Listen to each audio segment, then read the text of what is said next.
मंगलाचरण आप सभी की स्क्रीन पर आ रहा है। आप और हम सभी विनय पूर्वक हाथ जोड़कर मंगलाचरण करते हैं। लक्ष्मी निवास निलयम विलीन विलयम निधाय हृदि वीरम आत्मानुशासन महम वक्षे मोक्षाय भव्यानाम। जो लक्ष्मी के निलय रूप उन अविनाशी प्रभु को उद्धार ग्रंथ रचूं आत्मानुशासन भव्य जनों को है स्वीकार, भव्य जनों को है स्वीकार। यह आत्मानुशासन नामक ग्रंथराज है। आज से लगभग 1300 वर्ष पूर्व आचार्य गुणभद्र देव द्वारा संस्कृत भाषा में इस ग्रंथराज की रचना हुई। इसमें 270 श्लोक हैं और हम इसमें से 153 श्लोक पढ़ चुके हैं। आज हम 154 नंबर का श्लोक पढ़ेंगे, 154 नंबर का श्लोक पढ़ेंगे। जो भी आप में से कल वाले श्लोक को सुनाना चाहते हैं 153वें को, या उसका अर्थ बताना चाहते हैं, वे लोग रेज हैंड कर सकते हैं। और सबसे पहले हम अनम्यूट कर रहे हैं हर्षिता जी आपको, आप सुनाए। याचितुर्गौरवं दातुर्मन्ये संक्रान्तमन्यथा तदवस्थौ कथं स्यादामेतौ गुरु लघु तदा। कल के श्लोक में हमने समझा था कि जो याचक होते हैं वे छोटे क्यों होते हैं और देने वाले बड़े क्यों होते हैं। तो उसमें हमने कहा था कि जो मांगने वाले होते हैं ऐसा लगता है जैसे कि उनका गौरव वो देने वाले में संक्रमित हो गया, चला गया, इसीलिए वो मांगने वाला छोटा हो जाता है और देने वाला बड़ा हो जाता है। यदि हम ऐसा ना माने तो कैसे हम छोटे बड़े का भेद कर सकते हैं। तो इसमें हमने यही समझा था कि मांगने वाला हमेशा छोटा ही होता है और देने वाला बड़ा होता है। इसलिए हमें बड़ा ही बनना चाहिए, कभी भी याचना नहीं करनी चाहिए ताकि हम छोटे ना हो, या फिर कह सकते हैं कि हमारी बुद्धि, हमारा जो ऐश्वर्य है, हमारी वाणी है, वो छोटी ना हो, वो हमसे लुप्त ना हो। 5 देवताएं जो हमने समझे थे, श्री, रिधि, धृति, कीर्ति, वे हमसे दूर ना जाएं। इसीलिए हमें कभी भी याचना नहीं करनी चाहिए। बहुत अच्छा हर्षिता जी, आपने कल वाले का बताया, श्लोक भी सुनाया और उसका सार भी बताया। अभी हम सुनते हैं वाणी जैन, वाणी एंड कल्याणी से। वाणी एंड कल्याणी आप बताएं। जय जिनेन्द्र। जय जिनेन्द्र। जय जिनेन्द्र। याचितुर्गौरवं दातुर्मन्ये संक्रान्तमन्यथा तदवस्थौ कथं स्यादोमेतो गुरुं तदा। याचक का गौरवदाता में चला गया निश्चित मानो। याचक लघुदाता गुरु अन्यथा हुए कैसे जानो। बहुत अच्छा आपने सुनाया वाणी कल्याणी, आप सभी को धन्यवाद। और अब अपन अगले श्लोक पर चलते हैं। 154 नंबर का श्लोक आज क्रम प्राप्त है, ये आप सभी की स्क्रीन पर आ चुका है। देखिए, छोटा सा छंद है, अनुष्टुप सबसे छोटा छंद होता है और अभी तो यही 1-2 दिन से पढ़ रहे हैं, तो इसी लय में अपने को पढ़ना है। देखते हैं क्या लिखा है इसके अंदर। अधो जिघ्रक्षवो यान्ति यान्त्यूर्ध्वमजिघ्रक्षवः इति स्पष्टं वदन्तौ वा नामो नामौ तुलान्तयोः वाञ्छकपाता अधोगति ऊर्ध्वगति नैवांशक जो स्पष्ट बताते ऊंचे नीचे हुए तुला के पलड़े जो। क्या कहते हैं आचार्य गुणभद्र देव इस श्लोक के अंदर? इस श्लोक में जो कल बात बताई गई थी उसी बात को उदाहरण से बता रहे हैं। कल बात बताई गई थी कि याचना नहीं करना चाहिए, याचक छोटा हो जाता है और जो दाता है वह बड़ा हो जाता है। तो अब यहाँ पर उदाहरण से बताते हैं कि किस प्रकार से और कैसे याचक छोटा हो जाता है और दातार बड़ा हो जाता है।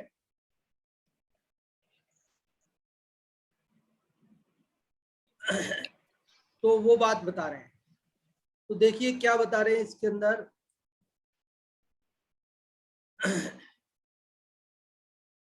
अधो जिघ्रक्षवो यान्ति। अधो अधा मतलब नीचे, जिघ्रक्षवो मतलब ग्रहण करने की इच्छा वाला, जिघ्रक्षवो मतलब ग्रहण करने की इच्छा वाला, यान्ति जाते हैं, कि नीचे जाते हैं। कौन जाते हैं? ग्रहण करने की इच्छा वाले। और यान्ति ऊर्ध्वम अजिघ्रक्षवः। अजिघ्रक्षवः मतलब नहीं ग्रहण करने की इच्छा वाले, यान्ति जाते हैं ऊर्ध्वम, ऊपर जाते हैं। समझ में आई बात आपको? कि जो ग्रहण करने की इच्छा वाले हैं वो तो नीचे जाते हैं, नीचे नीचे गिरते जाते हैं, और जो ग्रहण नहीं करने की इच्छा वाले हैं वे ऊपर जाते हैं, ऊपर उठते जाते हैं, ऊंचे होते जाते हैं। इति इस प्रकार, स्पष्टम स्पष्ट रूप से, वदंतौ बोलते हैं, कहते हैं, बताते हैं। कौन? नामो नामौ तुलान्तयो। नामो नामो मतलब नाम मतलब नीचे जाना, और उन्नाम मतलब ऊपर जाना। नामोन नाम मतलब नीचे, और उन्नाम मतलब ऊपर। नीचे और ऊपर जाते हुए तुलान्तयो, तुला, तुला जो तराजू होती है, ताखड़ी, उसके जो पलड़े हैं वे स्पष्ट रूप से यह वदंतो कहते हैं, बताते हैं। आपको इसका अर्थ समझ में आया होगा, बहुत सरल है कि ग्रहण करने की इच्छा वाले नीचे जाते हैं और ग्रहण नहीं करने की इच्छा वाले ऊपर जाते हैं। ऐसा स्पष्ट रूप से कहते हैं। नीचे और ऊपर जाते हुए तो एक तुला के दो पलड़े। आपको इसका सामान्य अर्थ समझ में आया होगा। विशेष अर्थ की चर्चा तो अभी अपन करेंगे। हम चाहते हैं कि आप में इसका अर्थ आप में से जो भी बताना चाहते हैं वे लोग रेज हैंड कर सकते हैं। हाँ जी, प्रसम भैया आपको अनम्यूट किया है, आप बताएं। जय जिनेन्द्र। जय जिनेन्द्र। इस श्लोक में कहते हैं कि अधो जिघ्र वक्षो, अधो जिघ्र क्षवो, अर्थात कि जो ग्रहण नहीं करने वाले हैं वो तो मतलब जो ग्रहण करने वाले हैं वो तो नीचे जा रहे हैं। अधो जिघ्र क्षवो यान्ति यान्ति यान्त्योर्ध्व मजिघ्रिक्षवः। और जो ग्रहण नहीं करने वाले हैं वह ऊपर जा रहे हैं, उठ रहे हैं। अर्थात कि जो ग्रहण करने की इच्छा रखते हैं, ग्रहण करने वाले हैं, वो तो नीचे जा रहे हैं, और जो ग्रहण नहीं करना चाह रहे हैं, वो जो कुछ ग्रहण नहीं करना चाह रहे हैं वो ऊपर उठ रहे हैं। और कहते हैं कि इति इस प्रकार, स्पष्टम स्पष्ट रूप से, वदंतो कहते हैं कि इस प्रकार से स्पष्ट रूप से कहते हैं कि नामो नामो, अर्थात नामो मतलब नीचे और उन्नमो मतलब ऊपर, मतलब नीचे और ऊपर तुला अर्थात तराजू, तुलान्त्यो कि तराजू के जो दो छजड़े होते हैं, एक ऊपर और एक नीचे की तरफ जा रहा है, ऐसा इसमें कहते हैं। हाँ, बहुत अच्छा प्रसम भैया आपने बताया कि तराजू के दो पलड़े, एक नीचे और एक ऊपर जो जाता हुआ हमें नजर आता है, वो स्पष्ट रूप से हमें ये बता रहा है कि जो ग्रहण करने की इच्छा वाला है वो नीचे जा रहा है, और जो ग्रहण करने की इच्छा वाला नहीं है वह ऊपर जा रहा है। अभी इसकी चर्चा तो अपन करेंगे, स्पष्ट हो जाएगा आपको एकदम। अभी सामान्य अर्थ हम जानना चाह रहे हैं, और नीलम जी आप बताएं।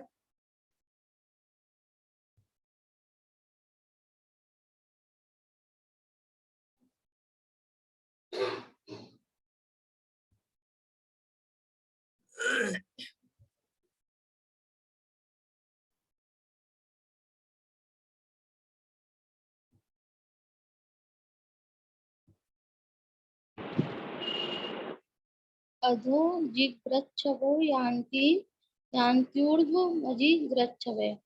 मतलब ग्रहण करने की इच्छा वाले नीचे जाते हैं और ग्रहण और ग्रहण करने की इच्छा नहीं वाले जो ग्रहण करने की इच्छा है, वो ऊपर जाते हैं। इति स्पष्टम वदन्तम्, इस प्रकार स्पष्ट कहते हैं। वा नामो नामो तुलान्तियो, ऊपर और नीचे जाते हुए जो तुला के पढ़ले हैं वो ऐसा स्पष्ट बताते हैं। जी, बहुत अच्छा आपने बताया नीलम जी। तो अब हिंदी वाले का अर्थ अपन सुनते हैं मुन्नी जी से। मुन्नी जी आप बताएं। हाँ, जल्दी बता दी तो मेरा बैलेंस खत्म हो गया इसलिए इनको बैलेंस खत्म हो गया मेरा। वांछक बाता अधोगति और ऊर्ध्वगति नहीं, वांछक को स्पष्ट बताते ऊंचे नीचे हुए तुला के पढ़ने दो।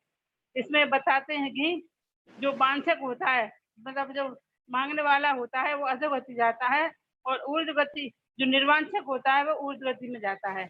स्पष्ट बताते हैं, तुला के पढ़ स्पष्ट बताते हैं कि ऊंचे नीचे, जैसे नीचे जाता है तो नीचे जाता है, ऊपर भारी हो जाता है तो हल्का भारी होता है तो नीचे जाता है, हल्का हो जाता है तो ऊपर जाता है। जैसे हाँ जी, गति में हाँ। जैसे जो धर्म ध्यान उतर आत्मा के गायक स्वरूप से पहचाने का धर्म ध्यान करेगा वो उच्च स्वर्ग वगैरह में जाएगा, और जो निकृष्ट काम करेगा वो नीचे गति में जाएगा। हाँ इसमें जी, ये बताया। बहुत अच्छा आपने बताया, बहुत बहुत धन्यवाद। और अब इसका पाठ करने के लिए आमंत्रित करते हैं, रेज हैंड करने के लिए, जो भी संस्कृत या हिंदी का पाठ करना चाहते हैं।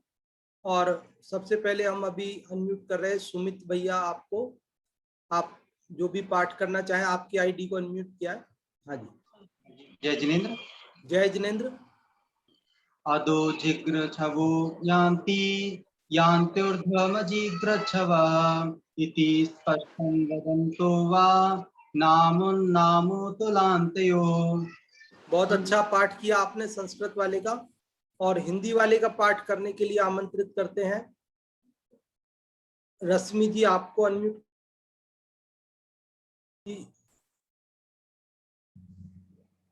हाँ जी, रश्मि जी आप। जय जिनेन्द्र।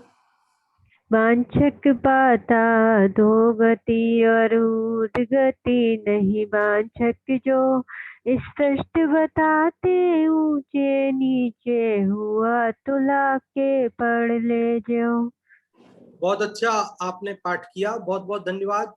तो देखिए, अभी अपन ने इस श्लोक को संस्कृत से समझा, इसका अर्थ समझा, इसका उच्चारण समझा, आप सबने भी किया। अब इसका जो भाव है उसकी अपन चर्चा करते हैं, इसमें क्या बताना चाह रहे हैं। देखो, सबसे पहली बात तो ये समझें कि याचना करना बुरा है, हमें याचना नहीं करनी चाहिए, मांगना नहीं चाहिए। यह बात उदाहरण द्वारा इस श्लोक में बताई जा रही है। कल जो हमने पढ़ा था उसमें यह बताया था कि देने वाला बड़ा हो जाता है और लेने वाला छोटा हो जाता है। तो ये बात यहां दृष्टांत द्वारा बता रहे हैं।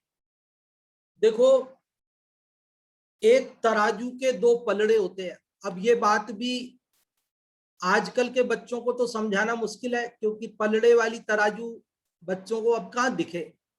कहीं बाजार में जाते हैं तो सब जगह कंप्यूटराइज्ड कांटे लग रहे हैं, दो पलड़े नहीं होते, एक ही होता है, बस उस पर रख देते जो भी कुछ, और उस पर सामने वजन आ जाता है।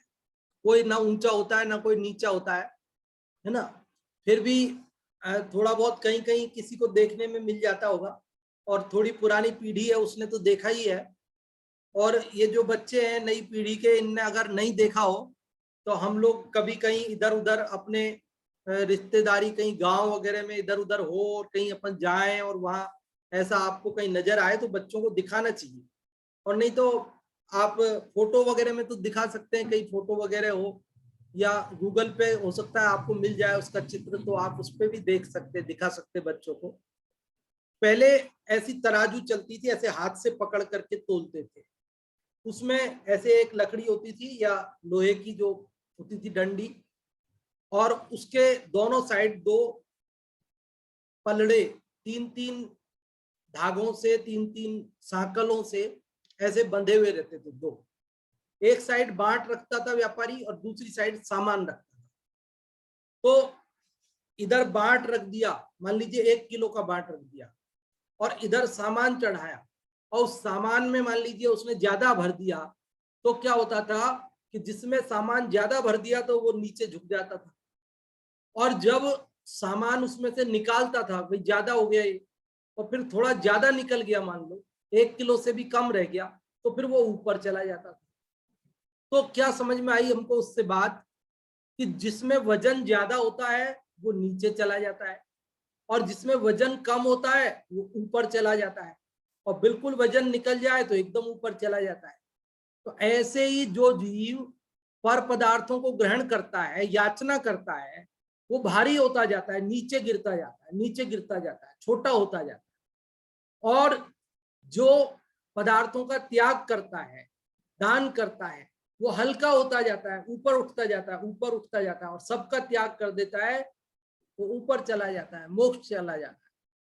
तो ये पलड़े जो तराजू के दो हैं, ये ऊपर नीचे होते हुए हमें स्पष्ट रूप से संदेश दे रहे हैं कि देखो, जिस पलड़े ने सामान ग्रहण किया, वजन ग्रहण किया, वो नीचे चला गया, और जिसने ग्रहण नहीं किया, त्याग कर दिया, वो ऊपर चला गया।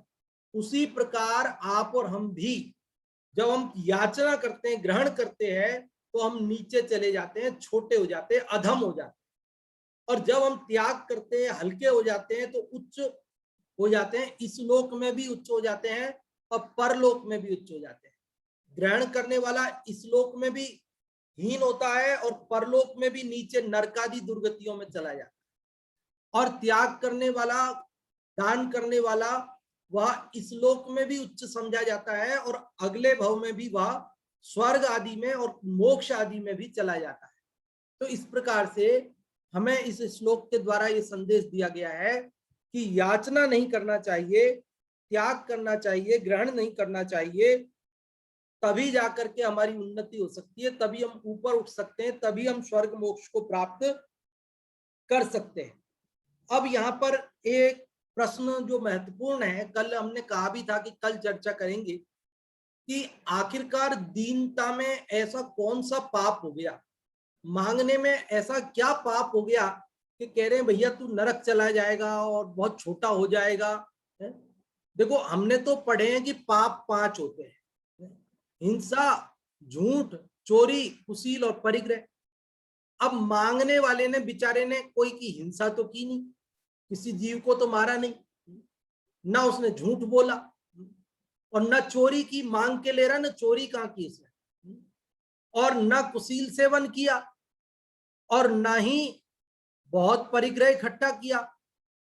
अब उसे 5 पापों में से कोई पाप नहीं किया, बेचारे ने मांगा ही तो है, और मांगने से आप कह रहे हो कि वो नरकादि में चला जाएगा, बहुत हीन हो जाएगा।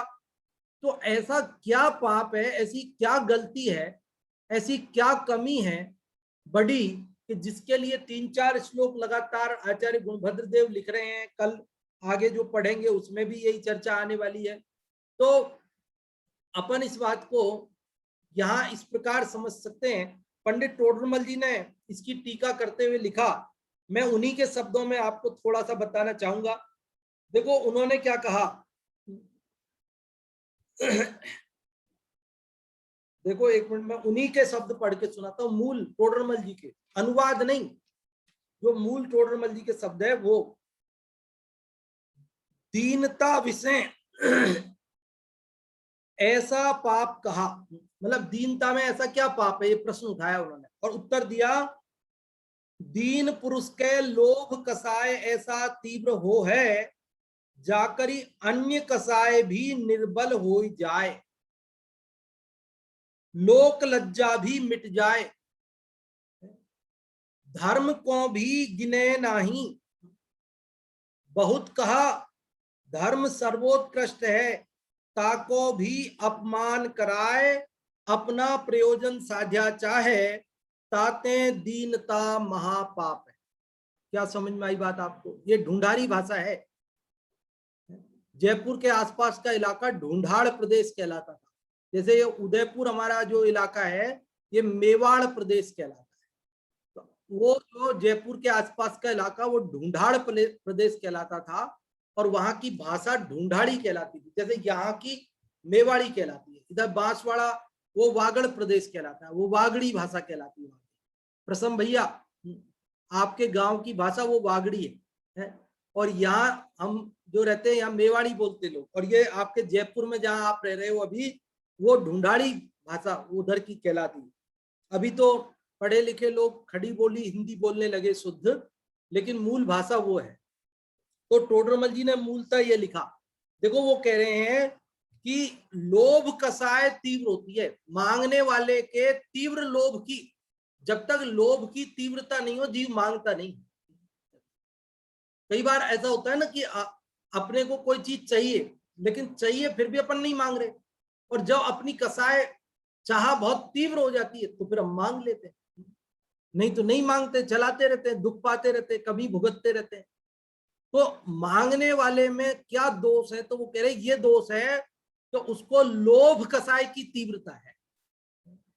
अच्छा, लोभ कसाय की तीव्रता है तो हो गया ना, बस लोभ पाप को बाप बखानो। क्या कहा, अभी बात चल रही है ना तो भाई ऐसा क्या पाप किया मांगने वाले ने, तो कह रहे पाप नहीं किया, हिंसा झूठ चोरी कुशील परिग्रह पाप तो नहीं किया, लेकिन पाप का बाप किया ना, लोभ किया। और लोभ करने वाला क्या नहीं करेगा, लोभ जब कर लिया तो फिर तो वह सर्व पाप करेगा। सर्व पाप करेगा अर्थात क्या, देखो इस बात को थोड़ा गंभीरता से हमें समझना पड़ेगी।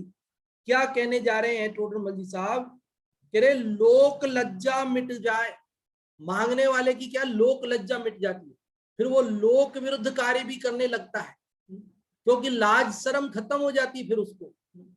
और क्या कह रहे हैं, देखो धर्म को भी गिने नहीं, मांगने वाला धर्म को भी भूल जाता है। और इसके आगे वाली पंक्ति और सुनो, बहुत कहा धर्म सर्वोत्कृष्ट है, ताको भी अपमान कराए, अपना प्रयोजन साध्या चाहे। मतलब धर्म का अपमान हो जाए लेकिन मुझे तो चाहिए बस। लोभी व्यक्ति, मांगने वाला व्यक्ति धर्म के नाम पर भी मांगता। लोक में देखते होंगे ना आप, अब आज शनिवार था तो लोग जो है शनि महाराज लाओ, अब शनि महाराज दिखा दिखा के आपसे पैसे ले रहे। अब शनि महाराज, उन्हें शनि महाराज से कोई मतलब नहीं है, उन्हें तो मतलब है कि वो शनि महाराज के नाम पे जो पैसे आप दे दोगे, जो तेल दे दोगे उसे बेच देंगे, बस करना क्या है उनको। ऐसे ही जैन धर्म में भी अनेक लोग धर्म के नाम पर भी मांगते हैं, और वे धर्म के नाम पर मांगते हैं, उन्हें धर्म से कोई लेना देना नहीं है, उन्हें तो बस मांगना है और मांग करके इकट्ठा कर लेना है और फिर अपनी मर्जी के मुताबिक जहां चाहे वहां खर्च करना है, और जनता को यह बताना है कि हम तो धर्म के लिए, थोड़ा धर्म के लिए और बाकी अपनी इच्छा अनुसार जहां खर्च करना वो कर देंगे। तो ये कह रहे मांगना जो है ना, मांगना ये बहुत देखो धर्म के काम के लिए भी, सुनो, धर्म के काम के लिए भी मांगना नहीं चाहिए। देखो आप काम दिखाओ जनता को, आप धर्म का काम करोगे तो लोग बिना मांगे आपको दे देंगे, उनको समझ में आ जाएगा कि यहाँ जरूरत है, तो दातार तो छुपता नहीं, सूरवीर छुपता नहीं है। जब युद्ध का नगाड़ा बजता है तो उसके वो निकल जाता, वो जब बाजा बजता है ना तो जिनको नाचना आता है उनके पैर टिकते नहीं है, वो अपने आप ही उनसे कहो मत कहो वो नाचने लग जाते हैं। अगर उन्हें मंच पे नाचने का मौका नहीं मिले तो मंच के नीचे ही नाचने लगते हैं, और आगे आने का मौका नहीं मिले तो वो पीछे ही भीड़ में नाचने लगते हैं, और नहीं खड़े होने का मौका नहीं देवे तो बैठे बैठे नाचने लगते, वहीं झरकने लगते, पैरों को हिलाने लगते।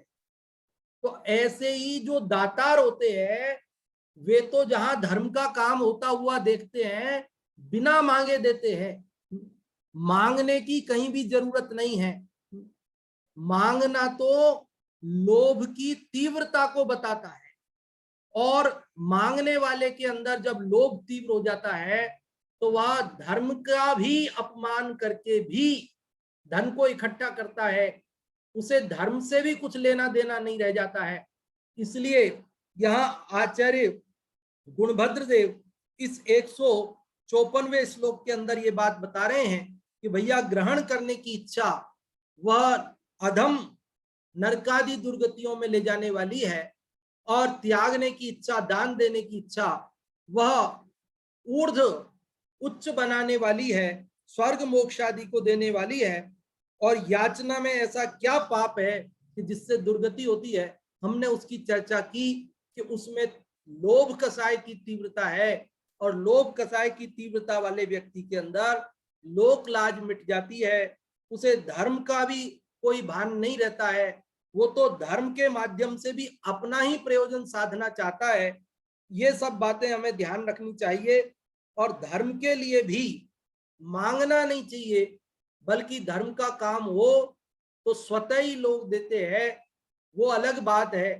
अथवा आप अल्प सूचना दो, लेकिन जबरदस्ती किसी से धन मांगना, किसी के घर जाकर याचना करना कि साहब ये तो लिखाना ही पड़ेगा, इतना तो लिखाना ही पड़ेगा, और इत्यादि नाना प्रकार से जो आग्रह किया जाता है।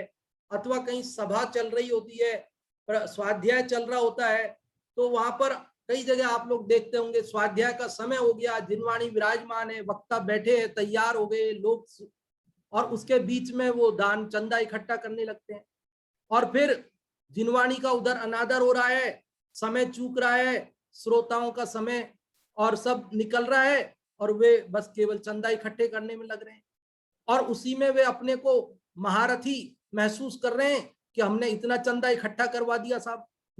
और फिर बाद में वे सब आयोजकों को दबाने लग रहे हैं कि देखो हमने आपका इतना चंदा इकट्ठा कराया ना, अब इसमें से इतना हमारी संस्था को दे दो, इसको दे दो, उसको दे दो, हम जिसको कह रहे हैं उसको दे दो, हमारे कार्यकर्ता को दे दो, हमको दे दो। तो ये क्या तमाशा होता है धर्म के नाम पर? ये हमें विचार करने की जरूरत है कि हमें धर्म के नाम पर भी जो मांगते हैं वो निश्चित रूप से अच्छी बात नहीं है। देखो, दान भी मांगने से मिलता है, वो अच्छा नहीं। दान भी वो है जो बिना मांगे मिलता है, वो अच्छा है। एक दोहा आप लोगों ने सुना होगा, बिन मांगे दे दूध बराबर, मांगे दे सो पानी, और वह देना है खून बराबर, जामे खैंचा तानी। अरे जो बिना मांगे देता है ना वो दूध है, और मांगने पे देता है तो वो पानी है, और जो जिसमें खींचातानी होती रहती है वो कहता है मैं 500 दूंगा, और ये कहता है कि 1100 देने पड़ेंगे, और फिर वो कहता है कि नहीं नहीं नहीं मानते हो तो आप 600 ले जाओ, और ये कहता है कि नहीं नहीं हम तो 1100 बिना जाएंगे नहीं, और फिर आखिरकार 800 रुपए में समझौता होता है। ये खींचातानी वाला सौदा, ये तो खून है भैया, ये कोई दान है क्या? ना तो देने वाले को पुण्य मिलेगा और ना तो लेने वाले को। ये सब, ये तो खून बराबर है, खींचातानी, दोनों के परिणाम खराब हो रहे हैं। लेने वाले के परिणाम भी खराब हो रहे हैं और देने वाले के परिणाम भी खराब हो रहे हैं। देने वाला सोच रहा है अच्छे फंस गए भाई आज तुम, और लेने वाला भी सोच रहा है कि अरे बहुत जाने कैसे लोभी से पाला पड़ा, बहुत माथा फोड़ी हो गई आज तो, दिमाग खराब हो गया। तो ऐसे जो मांग खींचातानी पूर्वक जो होता है वो वास्तव में दान नहीं है। हमें देखो, वास्तव में जो अच्छे काम होते हैं उनके लिए जनता स्वतः देती है, और अगर नहीं देती है तो भी आप धन से ही सब काम नहीं होते हैं, बिना धन के भी काम हो सकते हैं, वही काम कम धन में भी हो सकता है। लेकिन हमें दिखावा करना हो और बहुत बड़ा ये वो तामझाम खड़ा करना हो तो वो अलग बात है, और उसका कोई इलाज नहीं है। कितना भी इकट्ठा हो जाए फिर क्या है। कई जगह हम देखते हैं लोग स्वाध्याय सभा में आते हैं, वो जिनवाणी स्तुति नहीं करने देते, बीच में बोले पहले हम सूचना देंगे, बोले जिनवाणी स्तुति होगी तो वो चले जाएंगे साहब उठ के।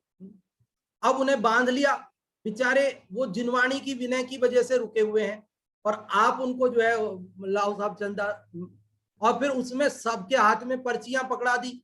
अब बोले साहब लिख दो इसमें, अब लिख दो। अब बेचारे शर्मा शर्मी में लिखना पड़ेगी उनको। अब इस पड़ोसी ने लिख दी है, मेरे हाथ में पर्ची दी है, अब सब वापस पर्चियां इकट्ठी कर रहे, लाओ साहब पर्ची, क्या क्या लिखा आपने। अब वो खाली पर्ची कैसे देवे बेचारा।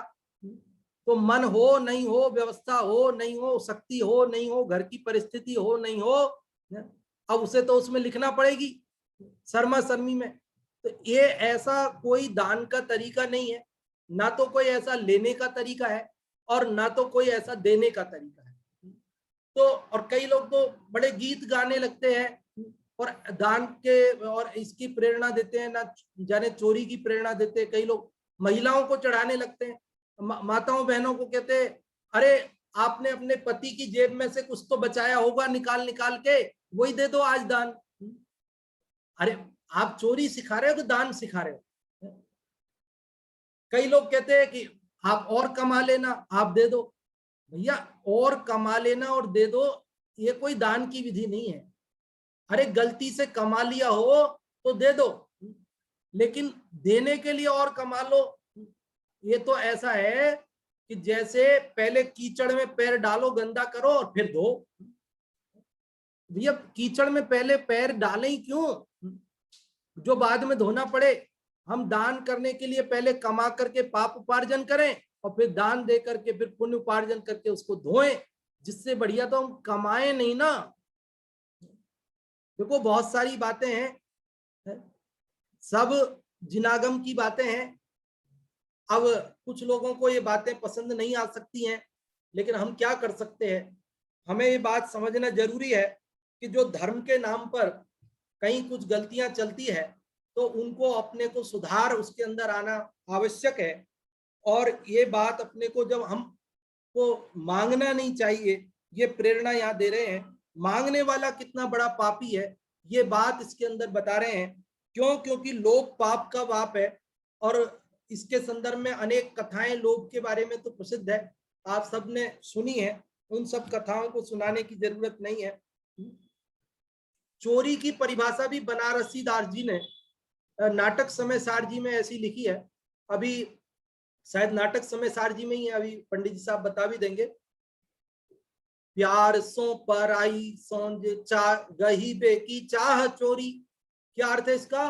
कि प्रेम पूर्वक दूसरी वस्तु को चाहना, पर वस्तु को चाहना, इसी का नाम चोरी है। हम पर द्रव्य को चाह रहे हैं ना, तभी तो मांग रहे हैं।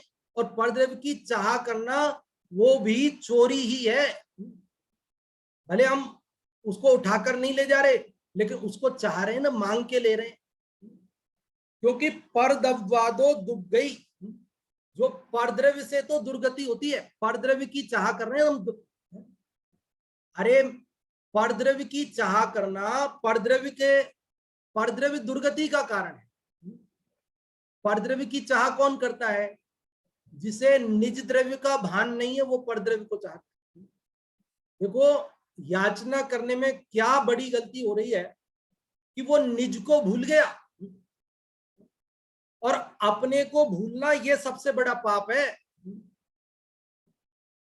जिसने निज वैभव को पहचाना है वो कभी परद्रव्य की चाह नहीं करेगा, कभी याचना नहीं करेगा, पर वस्तुओं को नहीं चाहेगा। जिसने अपने ज्ञानादि अनंत वैभव को, अपने अनंत गुण स्वरूप अपने चैतन्य ध्रुव परमात्मा को पहचाना है, उसकी श्रद्धा की है कि मैं यह हूं, तो फिर उसे किसी द्रव्य की, किसी पर द्रव्य की, पर वस्तु की चाह नहीं होती है। वह पर वस्तु को चाहता नहीं है। मांगना तो बहुत दूर की बात है, क्योंकि मांगना यूं ही नहीं होता है। देखो 3 चीजें होती है ना, मन वचन काय। तो उसमें पहले बात मन में आती है, फिर वचनों में आती है और फिर काया में आती है। तो पहले मन में चाह उत्पन्न होती है, और जब चाह उत्पन्न होती है और वो मन में नहीं समाती है, बहुत तीव्र हो जाती है, तब वचन में आती है, तब मांगता है वो। इसलिए ये चाह है परद्रव्य की, ये जो है बहुत बड़ा पाप है। और यही कारण है कि यहाँ याचना के लिए स्पेशली मना किया जा रहा है। याचना परिसह जय, मुनिराजों के यहाँ तो 22 परिसहों में होता है और वे उसको जीतते हैं, वे याचना नहीं करते हैं। और चूंकि हम भी उन्हीं अयाचक वृत्ति वाले मुनियों के भक्त हैं, तो हमें भी चाहिए कि हम भी अयाचक वृत्ति को पूर्णतः न सही लेकिन आंशिक रूप से भी सही उस अयाचक वृत्ति को धारण करें और अपने जीवन में इस प्रकार के याचना के पाप को उपार्जित नहीं करें। और कहीं किसी कार्य के लिए आवश्यकता भी हो तो वहां अल्प सूचना, जनता को अल्प सूचना दे दो कि भैया ये कार्य है, इस प्रकार हो रहा है, इसमें ये खर्चा आने की संभावना है, और जिसका भाव होवे दे देवे, वो अलग बात है। लेकिन जबरदस्ती और नाना प्रकार जो आजकल हथकंडे अपनाए जाते हैं, उन हथकंडों को ना अपनाया जाए, क्योंकि वे सब अपनाना निश्चित रूप से पाप बंध के कारण है। कई लोग तो पेशेवर लोगों को बुलाते मांगने के लिए, पेशेवर लोग होते हैं कुछ, और उनको वो पैसा लेकर आते हैं और फिर वे नाना प्रकार के है ना गाते बजाते हैं, और फिर बीच बीच में वे ऐसी प्रेरणाएं देते हैं और फिर इकट्ठा करवा देते हैं, और फिर जनता जो है खुश होती है, हमने ये कर दिया वो कर दिया। लेकिन उससे क्या होता है, ऐसा जहां इकट्ठा किया जाता है, फिर उनसे जो कार्य करते हैं उन कार्यों का कोई रिजल्ट नहीं आता। ये आप देखना 10, 20, 50 वर्षों में वे सब जो भी खड़ा करते हैं वो सब ढूंढाड़ हो जाता है, कोई उसका लाभ नहीं लेता है, ना ही उससे कोई बहुत अच्छी समृद्धि होती है, ना कोई उसका लाभ समाज को मिलता है, ना किसी को मिलता है, केवल एक पोपडम खड़ा होकर रह जाता है। इसलिए हमें स्पेशली इस बात को समझना चाहिए कि याचना नहीं करनी है। याचना करना बड़ा पाप है। अपने निज वैभव को भूलकर परद्रव्य की चाह यही दुर्गति का कारण है। हम अपने निज वैभव को पहचाने और जहां कहीं आवश्यकता हो तो वहां सहजपने जो स्वेच्छा से देना चाहते हैं उतना ही उसका सहयोग ग्रहण करें, जबरदस्ती किसी को परेशान न करें, अन्यथा हम अपने परिणाम बिगाड़कर और दूसरों के परिणाम बिगाड़कर पाप बंद ही करेंगे, बाकी कोई खास उपलब्धि होनी नहीं है। ये बात हम समझें। अभी केवल अपने पास 6 मिनट बचे हैं। हम चाहते हैं कि आप लोग बताएं कि अभी जो 154वां श्लोक आपने सुना, इसके संदर्भ में आप कुछ कहना चाहते हैं, बताना चाहते हैं, या आप इसका सार बताना चाहते हैं, ये कहना चाहते हैं कि हमको ये बात समझ में आई। जो भी आप में से बताना चाहते हैं रेज हैंड कर सकते हैं, और जो लोग रेज हैंड करेंगे उन्हीं में से हम किसी को बताने का अवसर देंगे। हाँ जी।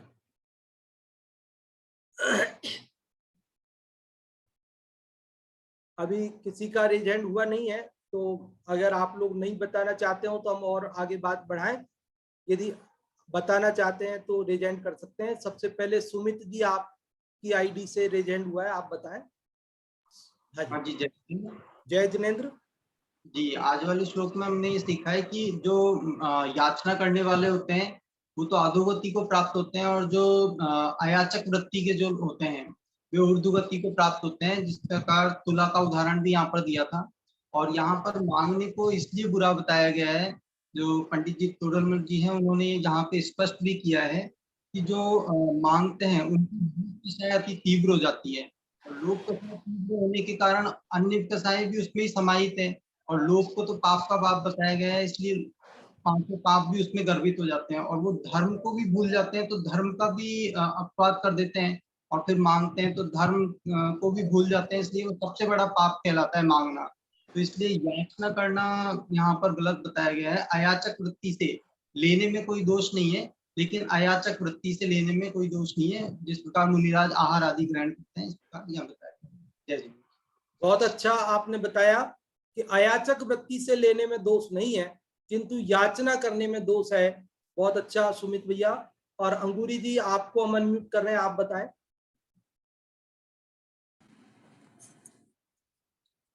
इस श्लोक में वांछक और अवांछक की स्थिति का वर्णन किया है। इसमें बताया है कि जो दीन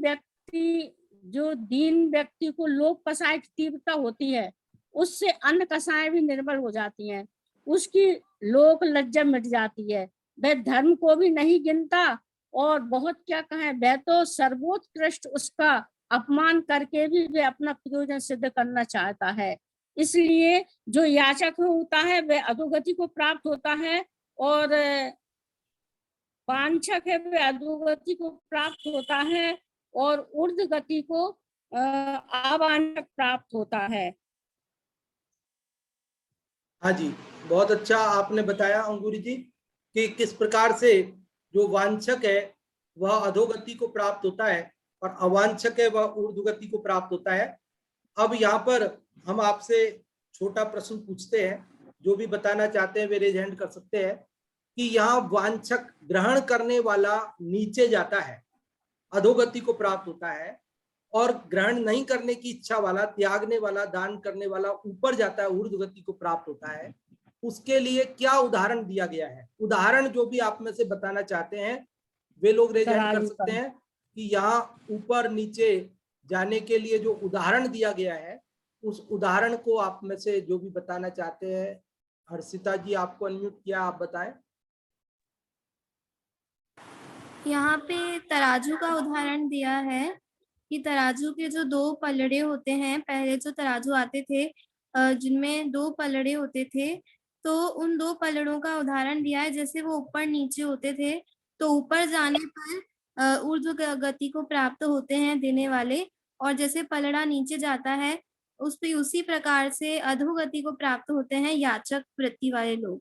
ऐसा वहाँ बताया। बहुत अच्छा हर्षिता जी, बहुत अच्छा आपने बताया। तराजू का उदाहरण दिया गया है। और अब एक और प्रश्न हमारा है आज का अंतिम, कि याचना में आखिरकार ऐसा क्या दोष है जिसके लिए यहाँ इतना सब उसका निषेध किया है? याचना करने वाला ऐसा कौन सा पाप करता है? 5 पापों में तो कोई पाप करता नहीं, ना तो हिंसा करता है, ना तो झूठ बोलता है, ना तो चोरी करता है, ना तो कुशील सेवन करता है, ना तो परिग्रह इकट्ठा करता है। तो वो ऐसा कौन सा पाप करता है जिसके कारण से उसको इतना हीन बताया है, दुर्गति का कारण बताया है?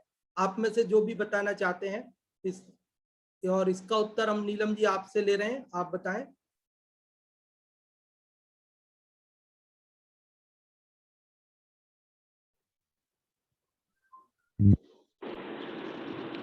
वह लोभ वाला पाप करता है, मतलब पाप का बाप जो है लोभ उसको करता है, क्योंकि बिना लोभ की वृत्ति के वह मांग नहीं सकता।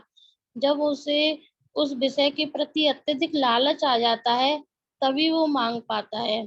तो जब पाप तो 5 होते हैं, चोरी, कुशील, परिग्रह, हालांकि इसमें इनका नाम नहीं आता, लेकिन जो लोभ है वो तो पाप का भी बाप कहा जाता है और लोभ के लालच के कारण ही वो मांगता है। हाँ जी, बहुत अच्छा नीलम जी आपने बताया कि मांगने वाला लोभ की तीव्रता होती है उसके, और वह धर्म जो सर्वोत्कृष्ट है उसका भी अपमान करके अपना प्रयोजन साधना चाहता है। इसलिए मांगना, याचना करना, दीनता, वह महापाप है। आपने बताया, बहुत बहुत धन्यवाद आपके लिए। और अब समय अपना हो गया पूर्ण, और नाटक समय सार जी की सुंदर कक्षा चलती है इसके बाद। उसके लिए आमंत्रित करते हैं पंडित जी साहब को। कोटा से पंडित जी जय कुमार जी साहब पधारें।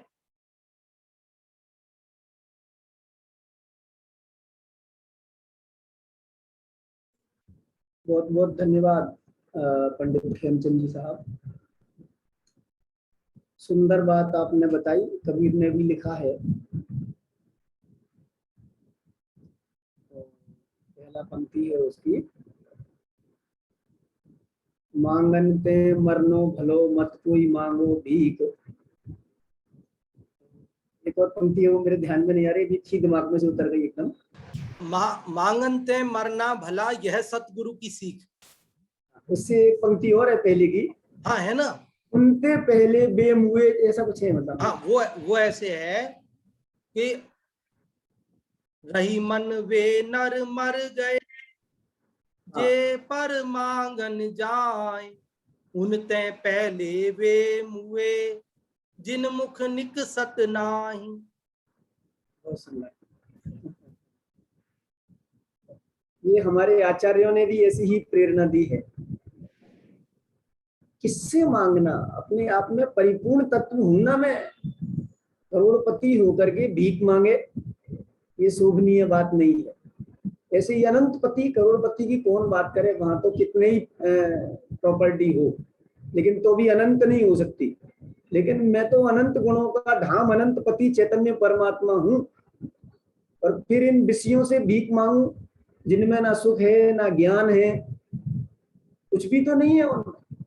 लेकिन मोह की ऐसी दशा है कि अपने स्वरूप को भूलकर भिखारी बना हुआ है, दर दर पर भीख मांगता फिरता है हर किसी से। बहुत सुंदर चर्चा अभी हमने सुनी। और अभी यहाँ नाटक समय सार जी